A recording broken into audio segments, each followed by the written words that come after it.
මේ ළඟදි දවසක් රෑ මං කොළඹ ඉඳලා එනකොට මගේ පුතා එක්ක එයාට බීම් එකක් ගන්න ඕනේ කියලා මං ළඟ තියෙන කඩේකින් නැවැත්තුවා. මං ඒ කඩේට ඇතුල් වෙන්න හදද්දී පිටවීමේ දොරෙන් තමයි මං ඇතුල් වෙන්න හැදුවේ. එතන බිම ඉඳගෙන හිටපු පුංචි ළමයෙක් මට කිව්වා මෙතනින් නෙමෙයි ඇතුල් වෙන්නේ එහා පැත්තේ දොරෙන් කියලා. කොහොම නමුත් ඒ ළමයා කෙරෙහි මගේ ඇහැ ගියා. මොකද ඒ දරුවා මගේ පුතාගේ වයස වගේ නිසා. මම ඇතුළට ගිහිල්ලා ඒ ඩ්‍රින්ක් එකත් ඕඩර් කළා. ටිකක් වෙලා යනවා කියපු හින්දා ආයිත් මේ ළමයා ගාවට ඇවිල්ලා පොඩ්ඩක් කතා කරන්න පටන් ගත්තා. මං ඇහුවා එයාගෙන් වයස කීයද කියලා. එයා මට කිව්වා එයාගේ වයස අවුරුදු 12යි කියලා. හරියට මගේ පුතාගේ වයසේ. මං එතකොට ඇහුවා එයාගේ මොනවද විකුණන්නේ කියලා. එයා ටිෂු පැකට් 5ක් බිම තියාගෙන ඒක විකුණනවා.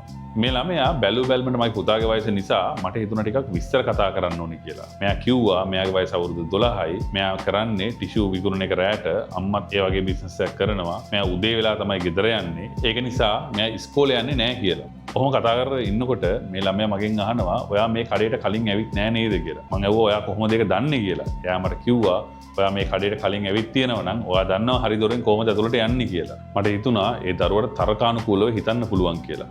මං ඒත් එක්ක මෙයාගෙන් ඇහුවා මේ කඩෙන් ඩ්‍රින්ක් එක කරන් දෙන්නද කියලා. එයා මට කිව්වා ඒ කඩේ ඩ්‍රින්ක්ස් එයා ඕන තරම් බීලා තියෙනවා. එයා ඒවට ඉතර කැමති නෑ. අද එයාට දූරියන් ගෙඩියක් කන්න තමයි යන්නේ කියලා. හරි සුන්දර පොඩි එකෙක්. ඒත් එක්කම කොහෙදෝ ඉඳලා ඇවිල්ලා මැදි වයසක කාන්තාවක් මට කිව්වා මේ ළමයට උදව් කරන්න එපා. මෙයාට මං ඉගෙන ගන්න කියලා ඕන තරම් කියලා තියෙනවා. හැබැයි මෙයා ඉගෙන ගන්න නෑ කියලා. කොහොම නමුත් මේ ළමයට බැනලා මේ මැදි වයසක කාන්තාව යන්න ගියා.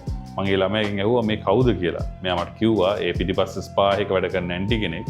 එයා මට කියනවා ඉස්කෝලේ ගිහිල්ලා ඉගෙන ගන්න කියලා. හැබැයි ඉතින් මට එහෙම ඉගෙන ගන්න හැකියාවක් නැහැ කියලා. කොහොම නමුත් ඒ මනුස්සයාට උමනාව තිබ්බේ මේ ළමයට උගන්වන්න උදව් කරන්න බැරි වුණත් වචනකින් හරි කියන්න මේ ළමයට ඉගෙන ගන්න කියලා. දැන් මේ ළමයාගේ වයස අවුරුදු 12යි. තව අවුරුදු 2ක් 3ක් ගියාම මේ ළමයාගේ අනාගතේ කොයි වගේ වෙයිද? මට හොඳටම විශ්වාසයි මේ ළමයා ඉස්කෝලේ ගියා නම් දක්ෂ දරුවෙක් වෙන්න ඉඩ තිබ්බා කියලා. පාරේ හඳුන්කూరు පාන්තිර විකුණන අවුරුදු 12 13 දරුවෝ අවුරුදු 16 17 වුණාම රැකියාවල් විදිහට ඒගොල්ලෝ මොනවද කරන්නේ? ඒගොල්ලන්ගේ අනාගතේ කොයි වගේ වෙයිද?